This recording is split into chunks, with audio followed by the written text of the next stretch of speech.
Good afternoon to all of you. I am Wasim Khan. Today we discuss preemptive algorithm, जिसमें हम round robin algorithm पढ़ेंगे और उसके बाद मल्टी लेवल क्यू शेड्यूलिंग और multi level feedback queue scheduling. तो सबसे पहले हम राउंड रॉबिन एल्गोरिदम पढ़ेंगे। उसका एग्जांपल हम देखेंगे जिसमें टाइम क्वांटम गिवन है 20 मिलीसेकंड, जिसमें हमें 4 प्रोसेस दी गई हैं P1, P2, P3, P4, जिनका बस टाइम दे रखा है 53, 17, 68, 24। अब हम ये मानकर चलेंगे कि ये सारी प्रोसेस जो आई हैं उनका अराइवल टाइम क्या है, 0 है।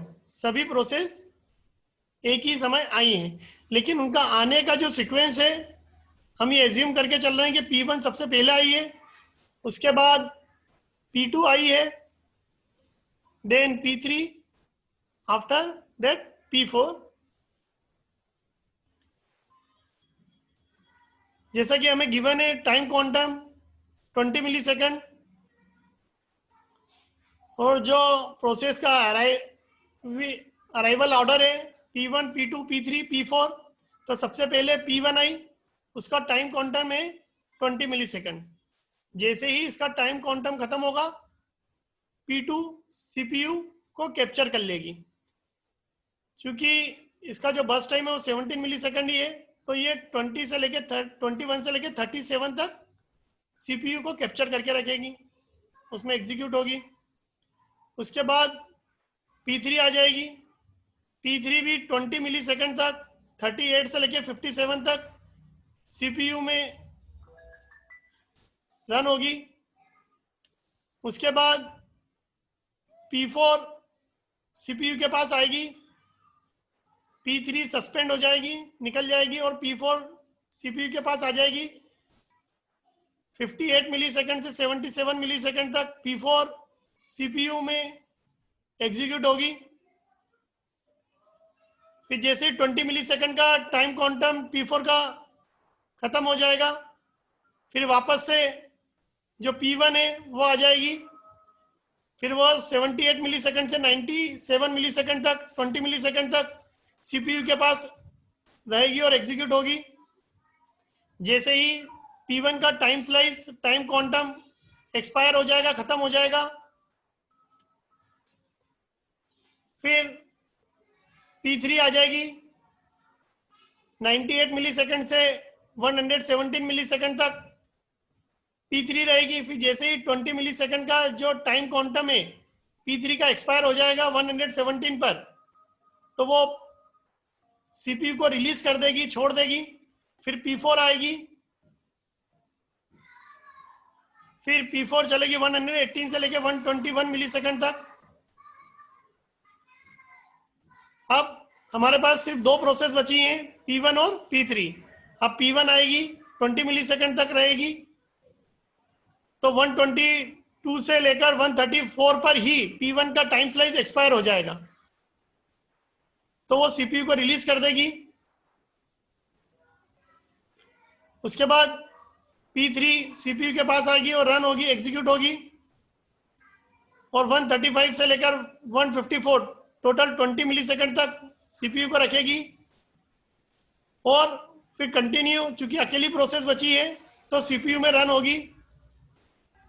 इस तरह से राउंड रॉबिन एल्गोरिदम जो है हमारी बनती है, जिसमें CPU प्रोसेस को अलॉट हुए हैं और ये हमारा ग्रांट चार्ट हमें दिखाई दे रहा है। अब इसमें हम टोटल थ्रूपुट निकालेंगे तो नंबर ऑफ प्रोसेस हमारी 4 है और टोटल जो चारों प्रोसेस को एग्जीक्यूट होने में समय लगा है 162 मिलीसेकंड, तो 2/81 इसका थ्रूपुट आ जाएगा।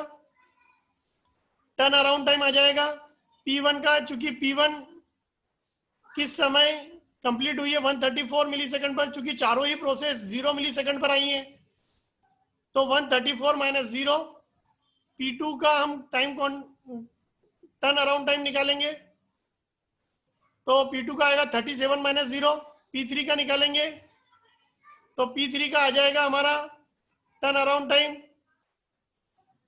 162 माइनस 0 और P4 का आ जाएगा हमारा टर्न अराउंड टाइम 121 माइनस 0।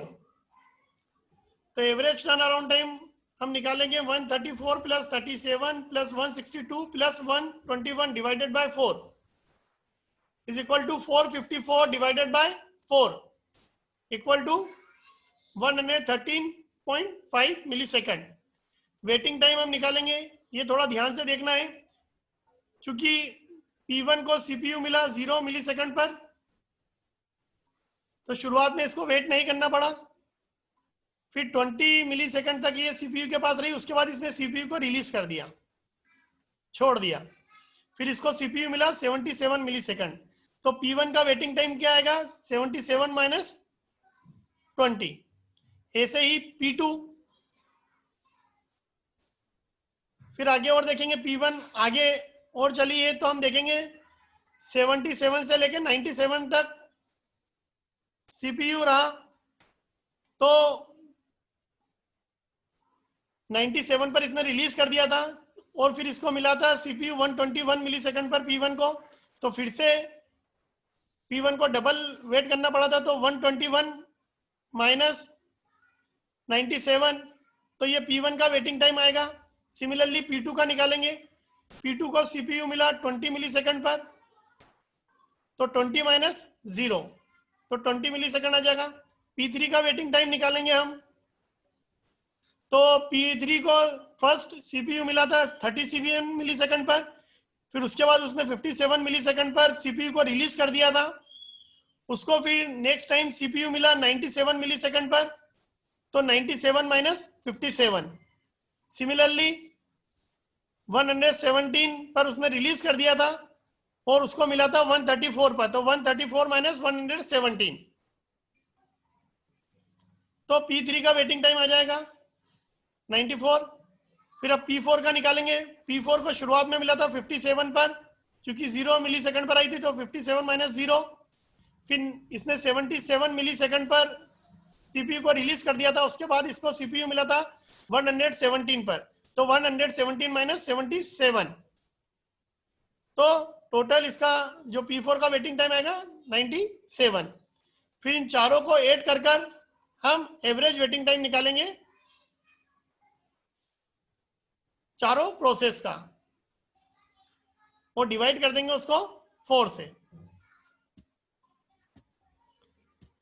तो ये आज हमने राउंड रॉबिन एल्गोरिथम पढ़ी है। इसके बाद हम मल्टी लेवल क्यू शेड्यूलिंग पढ़ेंगे। बहुत ही सरल लैंग्वेज में मैं इसको समझाने की कोशिश करूंगा मल्टी लेवल क्यू शेड्यूलिंग को। सबसे पहले मैं इसमें बताऊंगा कि इसमें जो भी नंबर ऑफ क्लासेस होती हैं, इसमें हम समान टाइप के प्रोसेस का एक ग्रुप बनाते हैं। इसमें ग्रुप का जो ग्रुप है प्रोसेस का अलग अलग लेवल पर जाकर प्रोसेस किया जाता है। अब मैं इसको समझाने की कोशिश करूंगा आपको एक डायग्राम के थ्रू। ये मल्टी लेवल क्यू शेड्यूलिंग है। इसमें हम समान टाइप के प्रोसेस का एक ग्रुप बना लेते हैं मल्टी लेवल क्यू शेड्यूलिंग में। जैसे सिस्टम प्रोसेस का एक ग्रुप बनाएंगे, इंटरेक्टिव प्रोसेस का एक ग्रुप बनाएंगे, इंटरेक्टिव एडिटिंग प्रोसेस का एक ग्रुप बना लेंगे, बैच प्रोसेस का एक ग्रुप बनाएंगे और स्टूडेंट प्रोसेस का एक ग्रुप बना लेंगे।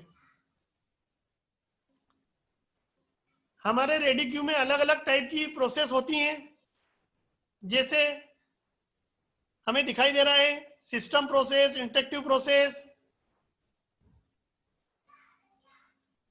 बैच प्रोसेस,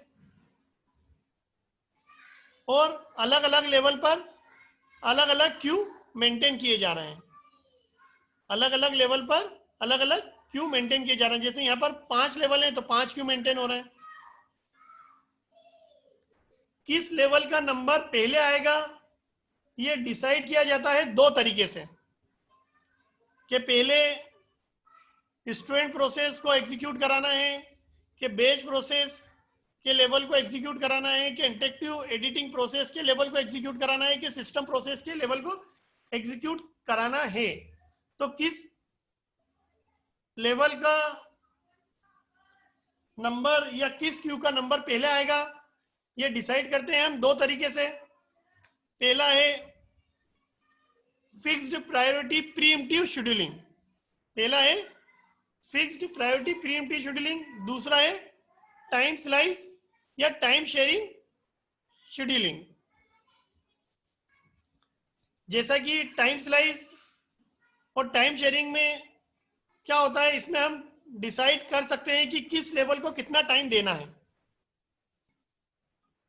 और फिक्स्ड प्रायोरिटी प्रीएम्प्टिव शेड्यूलिंग में हम देख रहे हैं कि जैसे अब हमने मान के चलिए कि अलग अलग लेवल के लिए अलग अलग सीपीयू शेड्यूलिंग डिसाइड करी है, अलग अलग लेवल के लिए हमने अलग अलग सीपीयू शेड्यूलिंग डिसाइड करी है।